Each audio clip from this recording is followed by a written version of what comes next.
Alright, second battle in Moss Deep City Gym. This is against Blake and Samantha. This is a Trick Room team, and I've got a pretty good line for this fight. We've got a little bit of a risk involved, but I've also got a theory about how the AI works in Run and Bun, and I'm excited to see if I'm actually right about it. So, let's get into it.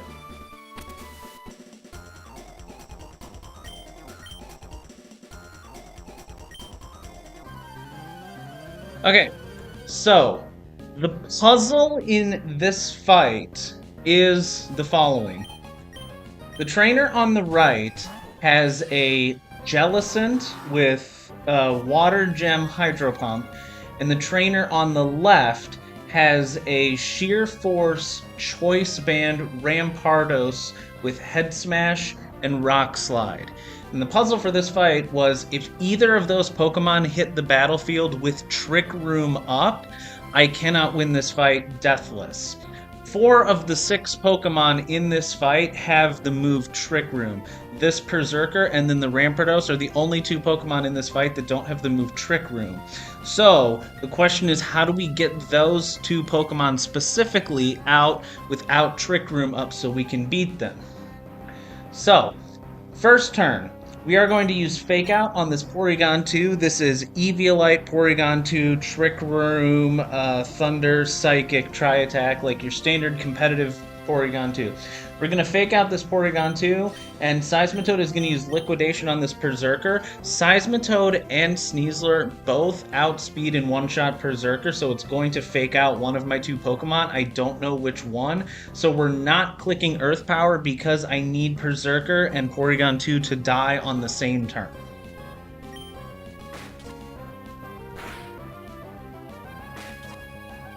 Okay, and there we go.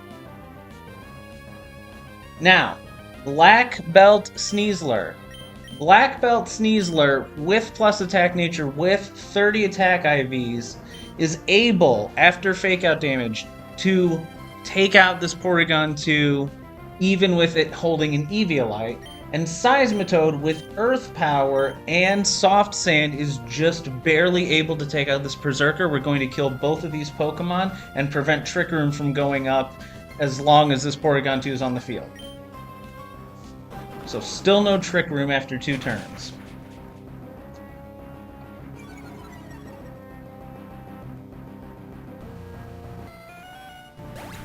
There's Porygon 2, and here's Berserker.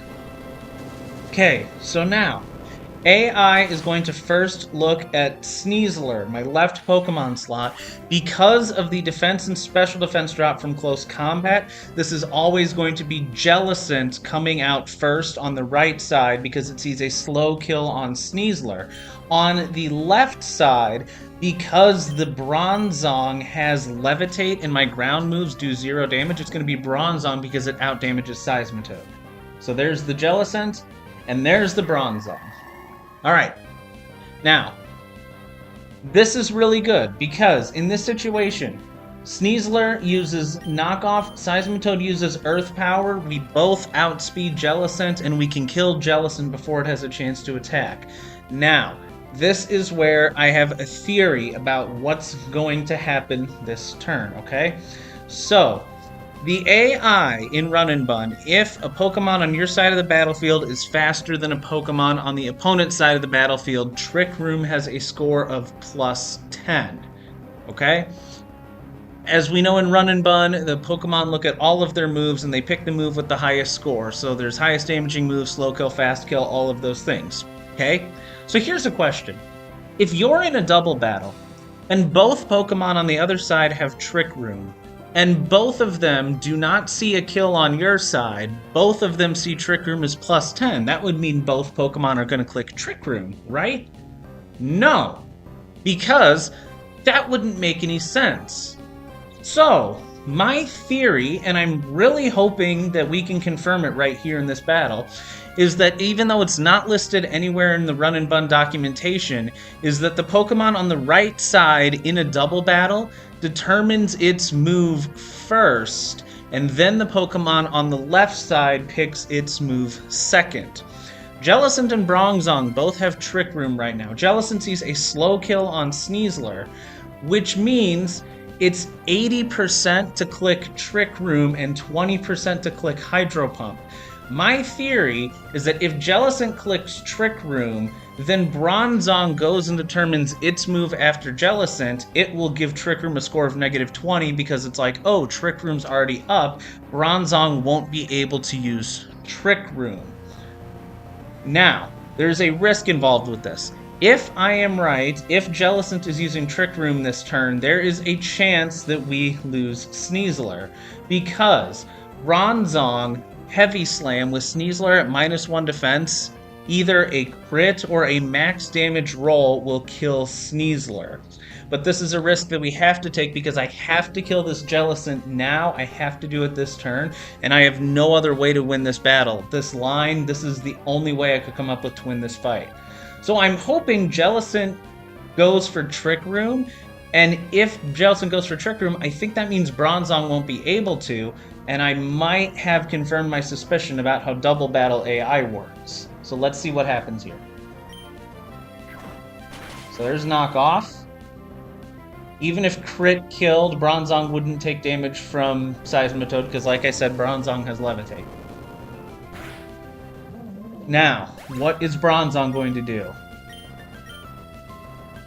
And there it is! I was right! Okay. So it is not listed anywhere in the AI documentation. Nowhere in the AI documentation does it say this, but in Double Battles, the Pokemon on the right side determines its move first, then the Pokemon on the left side determines its move second. And the reason we know this is because Bronzong didn't use Trick Room when, in that last turn, because Jellicent went for Trick Room. Okay, now, well, okay. Technically, not 100% guaranteed because Bronzong was only 1 in 16 to see a kill with Heavy Slam. But no, Bronzong didn't go for Heavy Slam, which means it didn't see a killing roll with Heavy Slam, so it didn't see Heavy Slam as a kill, so it would have given it a score of either +6 or +8 just for being highest damaging move.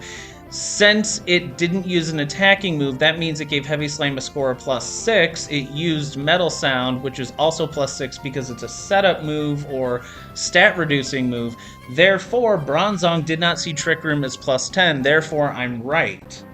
And Trick Room AI in the situation with 2 Trick Room users proves that in Double Battles, the right side Pokemon always calculates their move before the left side Pokemon. Okay, so now we've got this battle. We've got it in the bags.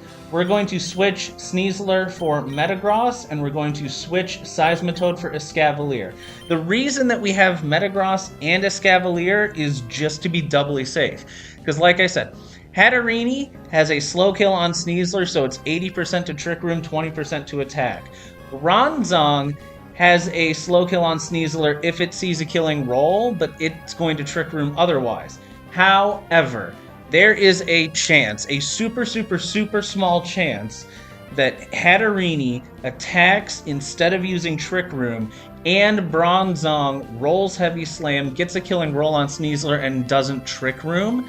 And therefore, there'd be no Trick Room up at the end of this turn. It's super unlikely, but it's possible. So, if Trick Room goes up, we have Escavalier to fast kill Hatterene next turn with Trick Room. If there's no Trick Room going up, we have Metagross to fast kill if there's no Trick Room. I'm going to switch to Metagross, we're going to switch to Escavalier, and we've got this battle in the bags.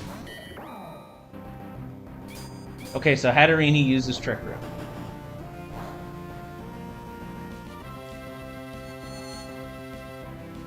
Okay, and now this battle's just over. We're going to switch Metagross for Slowbro.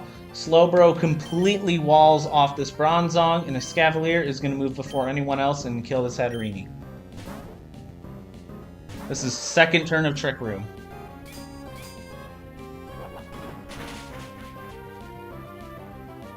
No right side Pokemon left. Now the only two Pokemon left are this Bronzong and the super scary Rampardos in the back. So all we need to do now is stall until Trick Room goes away. So we put Seismic Toss on Slowbro. 3 hits of Seismic Toss will never kill this Bronzong after leftovers.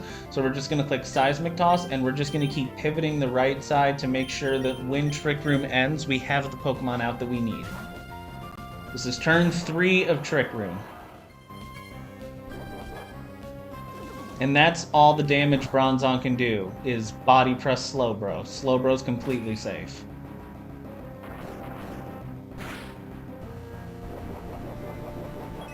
Leftovers is the reason that Bronzong does not die to 3 Seismic Tosses. We're going to Seismic Toss again. We're going to switch back into Escavalier. Again, just making sure that we are ready for next turn.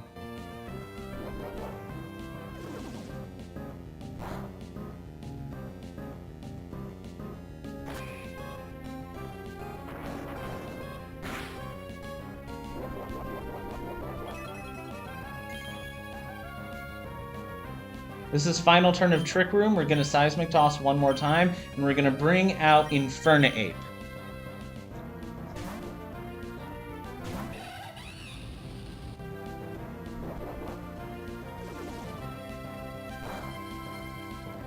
Trick Room is going to end this turn. Barely lives 3 Seismic Tosses, and there we go. No more Trick Room. And now the Trick Room is over, we can kill this Bronzong with Infernape.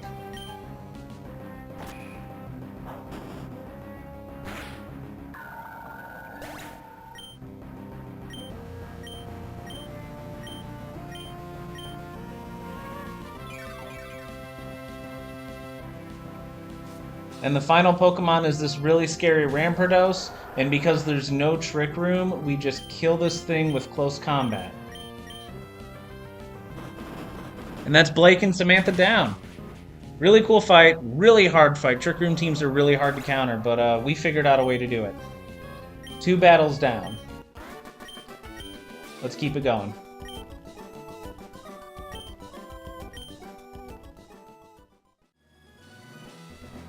Alright, Moss Deep City Gym, 3rd double battle. I don't have much to say about this one. You'll see once the battle starts.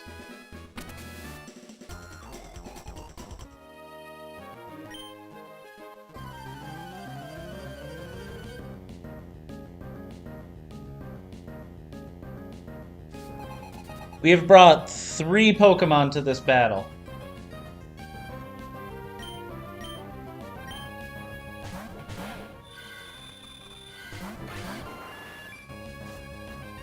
And this battle has a really, really cool gimmick.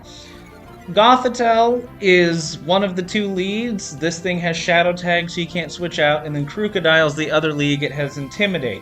Now, this Krookodile has a Salac Berry, and it is always going to fling its Salac Berry at its partner Gothitelle, which is not only going to give Gothitelle +1 speed, but it's also going to activate Gothitelle's weakness policy. So Krookodile weakens your Pokemon, makes Gothitelle super, super strong. Gothitelle has Shadow Tag. This is a really cool fight. And all of the Pokemon that come in on the right side have Fling, and they have berries that boost their partner's damage. And then on the left side, there's this Gothitelle. There is a Quiver Dance user. It's a pretty cool battle. Unfortunately for the AI, my box completely destroys this battle. If Triple Axle had 100% accuracy and the Delphox in the back on the right side did not have a Focus Sash, we could win this entire battle with just Weavile and Pidgeot. That is all that we need for this fight. So, Weavile is going to use Knockoff. This is Black Glasted boosted Knockoff. We are always going to kill the Gothitelle. Pidgeot is going to Mega Evolve, but it doesn't matter because we're going to get hit by Fake Out from Gothitelle, because in addition to everything else, this Gothitelle also has Fake Out. And Krookodile is always going to fling its Salac Berry at Gothitelle, but that's going to happen after Gothitelle dies. That move is going to fail.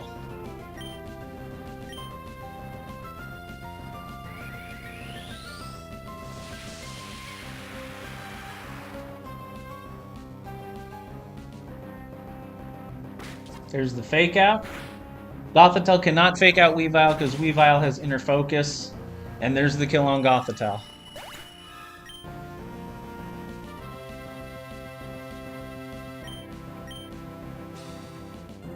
And there's the fling. Okay, now, Mega Pidgeot with Hurricane. Fast kills both Pokemon that are left on... Both Pokemon that can come in on the left side. Mega Pidgeot outspeeds them, one-shots them with Hurricane. So Pidgeot is going to sweep the left side. This turn right here, Krookodile is 40% chance to fling its Salac Berry at Flapple. It is 60% chance to kill Weavile with Close Combat. Close Combat is the only move it can click that damages my team.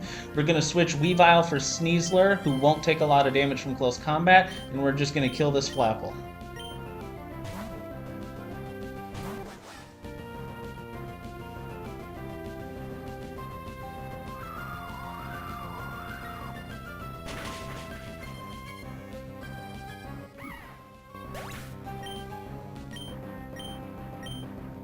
And there's the Close Combat.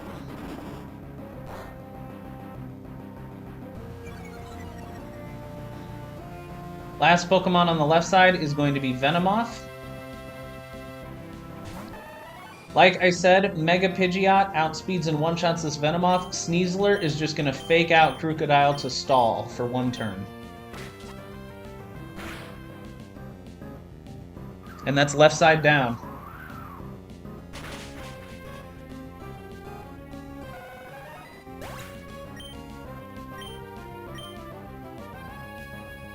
And now it's just right side remaining. Because of the defense and special defense drop from Close Combat, Pidgeot always kills this Krookodile with Hurricane. So we're going to switch Weavile back in, and we're going to pick up another kill with Mega Pidgeot.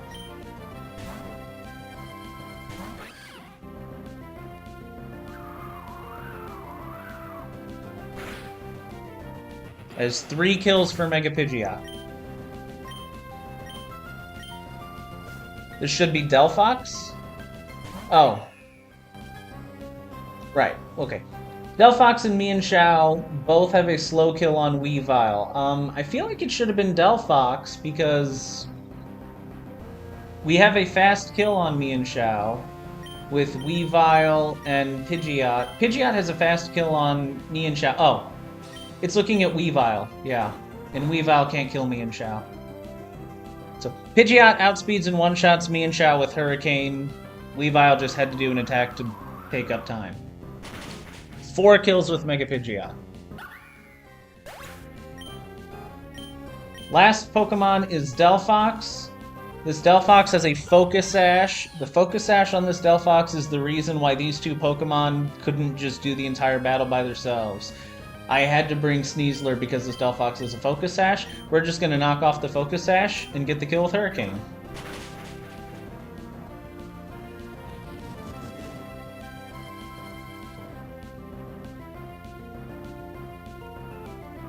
And that is one of the easiest double battles in a long time. Mega Pidgeot with 5 kills in a double battle in Tate Liza's gym. And that's Virgil and Nate. No way will there be a battle this easy in the rest of the gym. Keep it going.